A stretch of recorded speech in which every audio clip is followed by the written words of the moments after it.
आज हम लोग को पढ़ना है बहुपद। क्या पढ़ना है? बहुपद। बहुपद पोलिनोमियल्स। क्या पढ़ना है हमको? पढ़ना है पोलिनोमियल्स, यानी कि बहुपद पढ़ना है आज। ठीक है, ये जो है बहुपद क्लास 10 और चैप्टर नंबर दूसरा है। किसका? एनसीईआरटी का। किसका है? एनसीईआरटी का चैप्टर नंबर 2 है। इसको हम लोग बहुत ही अच्छा से, बहुत ही गहराई से इसको स्टडी करेंगे और खूब अच्छा से इसको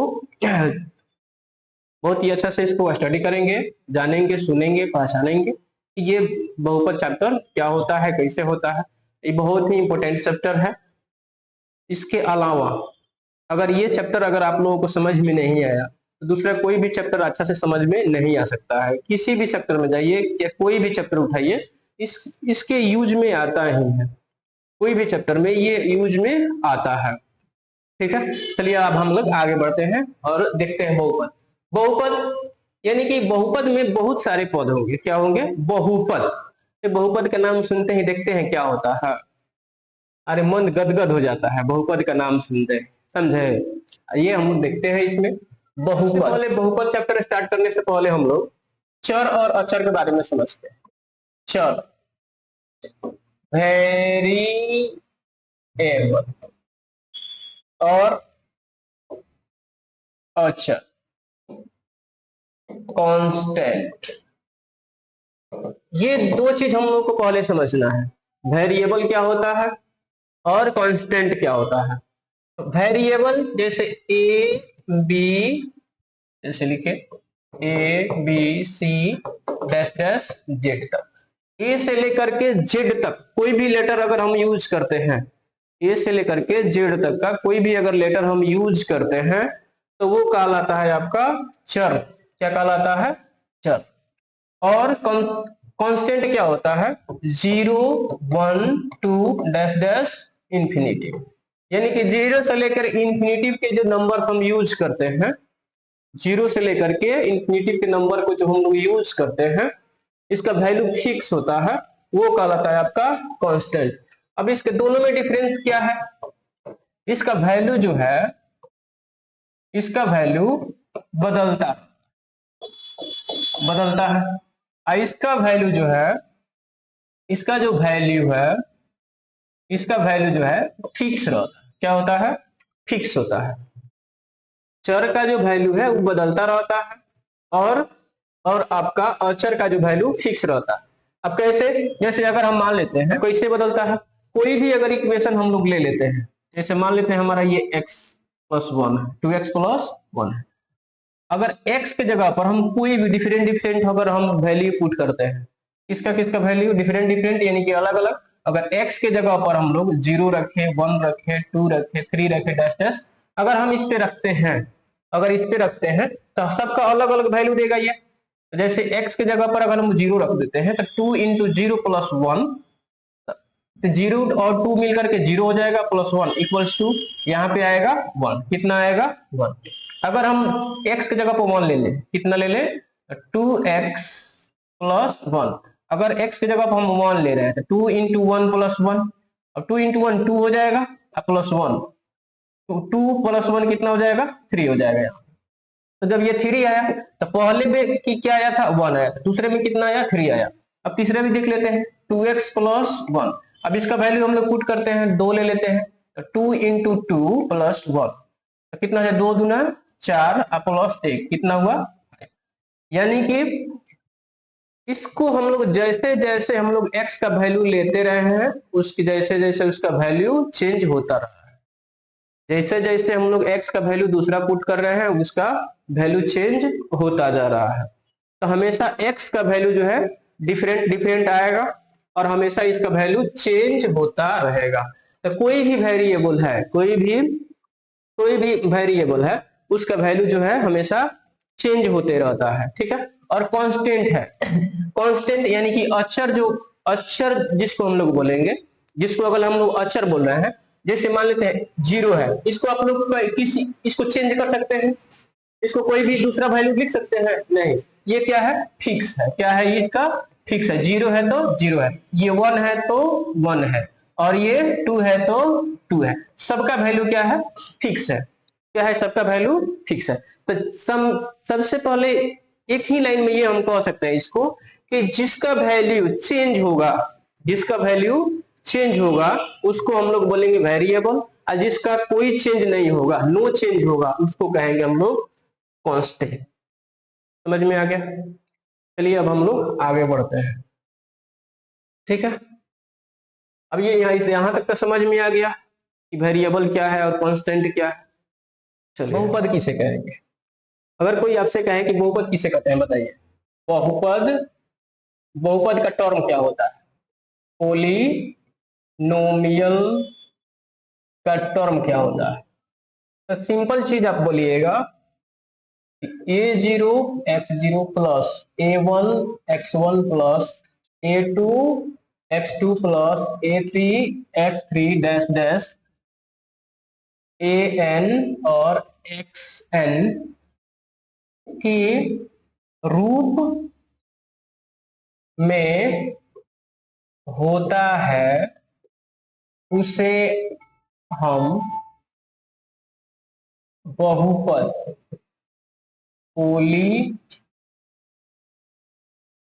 पोलिनोमियल कहते हैं।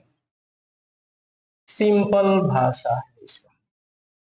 तो पोलिनोमियल आप लोगों को समझ में आ गया, चर समझ गए, अचर समझ गए, पोलिनोमियल समझ गए कि पोलिनोमियल क्या होता है, किससे कहेंगे पोलिनोमियल। ठीक है, तो पोलिनोमियल अब हम लोग देखते हैं, अब समझते हैं क्या कि घात क्या चीज है। हम लोग घात बताया है अभी। अगर किसी का, अगर हम लोग घात समझते हैं, घात यानी कि डिग्री, तो किसी भी टर्म में, किसी भी पोलिनोमियल में या किसी भी बहुपद में, कोई भी अगर हम बहुपद ले लेते हैं, किसी भी बहुपद का घात अगर बताना है तो हाईएस्ट देखा जाता है। क्या देखा है उसका? उसका जो घात होता है, अगर डिग्री देखना है, घात देखना है, तो उसको पावर जो है, इसका पावर जो है, हाईएस्ट पावर देखा जाता है। क्या देखा जाता है? Highest, highest power. Highest power को हम लोग कहेंगे डिग्री। हाईएस्ट पावर को क्या कहेंगे? डिग्री। जैसे यहाँ पे अगर यहाँ पे लिख दिए, अगर हम एक थ्योरेटिकल, हम यहाँ पे एक एग्जांपल लेते हैं, कोई भी अगर हम यहाँ पे एग्जांपल एक ले लें, यहाँ पे एक एग्जांपल ले लेते हैं, ax square plus bx 4 plus cx plus d, कुछ भी हम यहाँ पे लिख दें। अब पूछे इस इक्वेशन का आप घात बताइए। क्या बताइए? डिग्री बताइए। क्या बताइए? यहाँ पे डिग्री बताइए। तो क्या बताइएगा डिग्री इसका? तो सिंपल फंडा है कि जितना देखिएगा सब में, यहाँ पे 2 है, यहाँ पे 1 पावर है, यहाँ पे 0 पावर है x में, तो यहाँ पे सबसे अधिक कौन है? 4 है, तो इसका डिग्री हो जाएगा, क्या हो जाएगा इसका? डिग्री 4। अगर हम यहाँ पे दूसरा इक्वेशन ले ले, 2x³ plus 5x6 plus 9x plus 10, यहाँ पे ले लेते हैं। अगर इसका डिग्री पूछते हैं कि बताइए इसका घात कितना है, क्या है? घात बताइए क्या है? डिग्री कहिए या घात कहिए, बराबर बराबर होता है। तो सबसे बड़ा पावर जो हम लोग लेंगे, इसका घात कितना हो जाएगा? 6 हो जाएगा। अगर यहाँ पे हम ले लें, एक और भी ले लें, अगर 2x यहाँ पे डायरेक्ट ले लेते हैं, 2x square plus 9x plus 3, 6। अब इसका घात बताइए क्या है? इसका घात बताइए क्या है? घात इसका बताइए। तो जो अधिक पावर है उसका घात वही। ठीक है, अब यहाँ पे घात समझ में आ गया, डिग्री समझ में आ गया कि क्या है डिग्री, क्या है घात। चलिए आगे हम लोग बढ़ते हैं। अब क्या देखना है कि बहुपद किस किस को हम लोग बहुपद कह सकते हैं, ताकि बहुपद होने का क्या रीजन है, हम किस किस को बहुपद कह सकते हैं, हम इसमें आप लोगों को चर्चा करेंगे। ठीक है, तो बहुपद जो है, इसका बहुपद का रूप कैसा होता है? बहुपद यानी कि इसका जो रूप होता है, इसका जो फॉर्म होता है बहुपद का, तो इसका जो बहुपद हम कह सकते हैं, जैसे a0x0 plus a1x1 plus a2x2 plus a3x3 dash dash कहां तक, ये जाएगा आपका a के पावर n तक और x का पावर n तक चला जाएगा। जो इसके फॉर्म में रहेगा, जो इसके फॉर्म में रहेगा वो हमारा क्या कहलाएगा, बहुपद कहलाएगा। क्या कहलाएगा, ये हमारा बहुपद कहलाएगा। कभी भी ये जो फॉर्म होगा हमारा ये बहुपद का फॉर्म होगा। तो यहाँ पे जो हम लोग देखेंगे a0 a1 a2 a3 dash dash an belongs to r, यानी कि ये जो टर्म होगा हमारा रियल नंबर होगा। क्या होगा, r जो होगा हमारा, जो a0 a1 a2 a3 और डैश डैश कहां तक an तक, जो हमारा बिलोंग्स टू r, इसको हम लोग पढ़ते हैं, रीड करते हैं बाबू, इसको हम लोग पढ़ते हैं बिलोंग्स, इसको हम लोग, ये जो साइन है ये हमारा साइन है बिलोंग्स टू का, इसको हम लोग पढ़ते हैं बिलोंग्स टू। ठीक है, बिलोंग्स टू का मतलब ये होता है कि ये जितना नंबर हम ले रहे हैं, जो r है यहाँ पे, r जो रीड कर रहा है वो रियल नंबर का सेट हो जा रहा है। किसका हो रहा है, रियल नंबर हो जा रहा है। r किससे डिनोट हो रहा है, r जो नंबर डिनोट हो जा रहा है वो रियल नंबर का। जो हम लोग फर्स्ट चैप्टर रियल नंबर जो पढ़े हैं, फर्स्ट चैप्टर, यहाँ पे फर्स्ट चैप्टर जो पढ़े हैं यहाँ पे, ये टोटल फर्स्ट चैप्टर हमारा रियल नंबर का ही चैप्टर था। टोटल जितना हम लोग फर्स्ट चैप्टर में पढ़े हैं, टोटल वो रियल नंबर का ही चैप्टर हम लोग यहाँ से पढ़े हैं। ठीक है, तो फर्स्ट चैप्टर टोटल जो है, आपको फर्स्ट चैप्टर अगर नहीं पढ़े होंगे तो जाकर इसमें जाकर के पढ़ लीजिएगा, इसी चैनल पे आपको मिल जाएगा। ठीक है, तो यहाँ पे हम लोग क्या देख लिए कि a0 a1 a2 a3 और an बिलोंग्स टू r, ये क्या होगा, ये टोटल जो नंबर होगा, जो यहाँ पे जो x, जहाँ पे यहाँ ये जो दिख रहा है, ये टोटल जो सेट होगा वो रियल नंबर का सेट होगा। लेकिन एक बात और है, an नॉट इक्वल्स टू 0, ये जो an का फॉर्म होगा वो an not equals to 0, an कभी भी 0 नहीं होगा। अब an जैसे a के पावर 0 नहीं होगा, a1 0 के बराबर नहीं होगा, a2 0 के बराबर नहीं होगा, यानी कि जिससे वो स्टार्ट होगा वो 0 के इक्वल नहीं होगा। an, इसलिए हम लोग देखें यहाँ की an जो है हमेशा ये 0 के बराबर नहीं होगा। अब यहाँ पे हम लोग देख रहे हैं कि कौन सा क्या हमको बोल रहे हैं, यहाँ पे जैसे ये 0 है, यहाँ पे हम लोग इसको ले रहे हैं, ये जो हम क्या कर रहे हैं an। अब यहाँ पे हम लोग क्या कर रहे हैं, यहाँ पे देखिए, यहाँ पे अगर हम इसको ले लें, क्या ले लें, जैसे यहाँ पे आप सोचिएगा कि an और x के पावर n, ये जो टर्म दिख रहा है, ये दो टर्म दिख रहा है, हमको दो टर्म दिख रहा है। तो ये जो टर्म है an का जो टर्म है वो हमारा कहलाता है आपका ये कहलाता है गुणांक। क्या कहलाता है, गुणांक कहलाता है। ठीक है, इसको हम लोग कोफिशिएंट बोलते हैं। क्या बोलते हैं, कोफिशिएंट, इसको हम लोग बोलते हैं कोफिशिएंट। ठीक है, गुणांक वाला था। ठीक है, an जो है इसका गुणांक होता है, यानी कि गुणा का फॉर्म होता है। क्या होता है ये, कोफिशिएंट यानी गुणांक, यानी कि गुणा का फॉर्म का होता है। और an, यहाँ पे एक और टर्म आ रहा है, क्या टर्म आ रहा है, x और इसका पावर n, ये दो टर्म आ रहा है। तो इसको हम लोग बोलते हैं बेस और इसको बोलते हैं पावर, इंडेक्स पावर डिग्री, इसको डिग्री भी हम लोग बोल सकते हैं। ये क्या हो गया आपका पावर इंडेक्स डिग्री कहिए या आप इसको बेस कहिए। बेस यानी कि आधार, ये आधार हो गया हमारा, और इसको हम लोग घात बोलते हैं। क्या बोलते हैं, घात बोलते हैं। अब समझ में आया किसको हम लोग क्या बोलते हैं। अब यहां तक तो आप लोगों को समझ में आ गया होगा कि बहुपद हम किसको कह सकते हैं। तो चलिए हम लोग देखते हैं कि बहुपद कौन कौन से बहुपद हो सकता है, कौन कौन से बहुपद नहीं हो सकता है। चलिए अब हम लोग इसको आगे बढ़ते हैं। चलिए किसका फॉर्म का होगा ये, चलिए आगे हम लोग बढ़ते हैं। हम लोग अभी एक चीज देखे हैं कि बहुपद का फॉर्म, बहुपद का हमको किसको कहेंगे कि ये बहुपद का फॉर्म है, किसको हम लोग कहेंगे। तो यहाँ पे है हम लिखे हैं अभी a0 x0 यानी कि plus x1 a1 x1 plus a2 x2 plus a3 x3 dash dash कहां तक हम लोग देखे यहाँ पे, तो यहाँ पे हम लोग देखे हैं x a का पावर an और x के पावर n। और एक चीज और यहाँ पे देखे हैं, क्या चीज, a0 a1 a2 a3 belongs to r, ये रियल नंबर का सेट हुआ। और यहाँ पे an नॉट इक्वल्स टू 0, ये 0 के इक्वल नहीं होगा, ठीक है। अब यहाँ पे हम लोग जो ये वाला कंडीशन देखे हैं, तो यहाँ पे जो इसका फॉर्म आता है, तो ये जो एक होता है घटते क्रम में, जो इसका फॉर्म जो होता है, इसका जो बहुपद का जो फॉर्म होता है, ये आपको घटते क्रम में होगा। किसमें होगा? घटते क्रम में होगा। अब किसमें? तो घात के आधार पे। किसके आधार पे होगा? तो ये जो होगा घात के आधार पे होगा। किस पे होगा?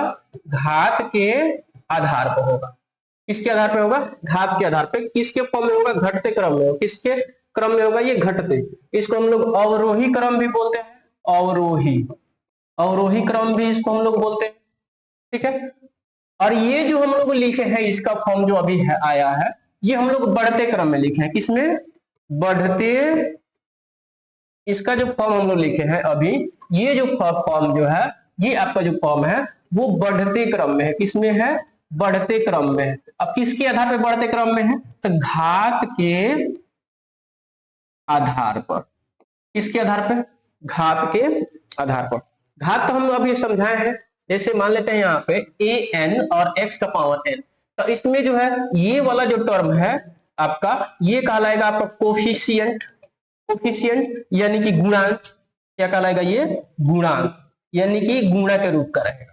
और ये जो टर्म है, ये टर्म जो है आपका, ये वाला x वाला टर्म है, वो उसका कहलाएगा आधार। क्या कहलाएगा? आधार। और ये वाला जो कहलाएगा वो कहलाएगा आपका घात। क्या कहलाएगा? आपका घात कहलाएगा। यहां तक तो समझ में आ गया। तो ये जो टर्म है, अगर इस तरह आपको समझ में नहीं आ रहा है, तो फिर इसको हम थ्योरेटिकल भी और भी हम इसको बहुत अच्छा से समझाएंगे। चलिए, तो ये इसके आधार पे हम लोग क्या कर रहे हैं, यहाँ पे बढ़ते क्रम और घटते क्रम। बढ़ते क्रम में है ये वाला जो हम लोग सजाए हैं, ये वाला जो है बढ़ते क्रम में है।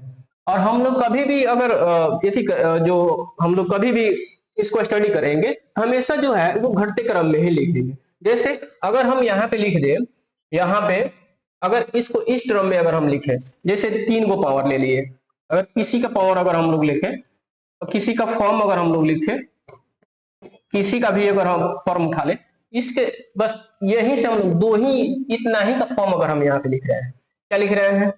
a0 x0 plus a1 x1 plus a2 x2, इतना ही हम लोग लिख रहे हैं। ये देख रहे हैं कि ये क्या आपका बहुपद है, ये आपका बहुपद है।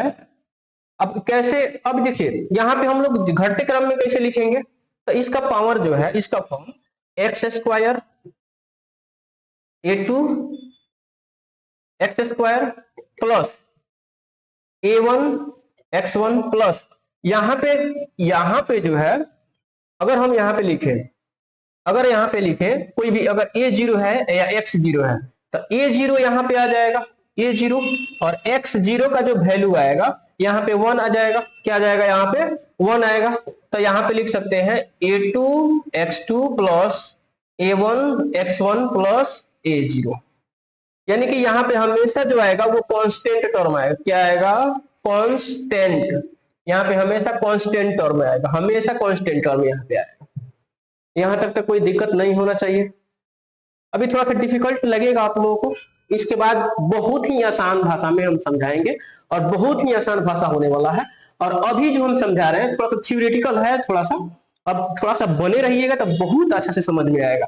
पहले हम थ्योरेटिकल ही पढ़ा दिए हैं यहाँ पे, अब थोड़ा सा जटिल है, दिख रहा है, लेकिन उतना जटिल ये नहीं है जितना अभी ये दिख रहा है, ठीक है। क्योंकि हम इसी टर्म में सब जो है बता रहे हैं आपको। अब इसके बाद हम लोग देखते हैं क्या, इसका फॉर्म हम लोग देखते हैं, इसका जो है देखते हैं कि कौन कौन जो है आपका बहुपद है, कौन कौन बहुपद नहीं है।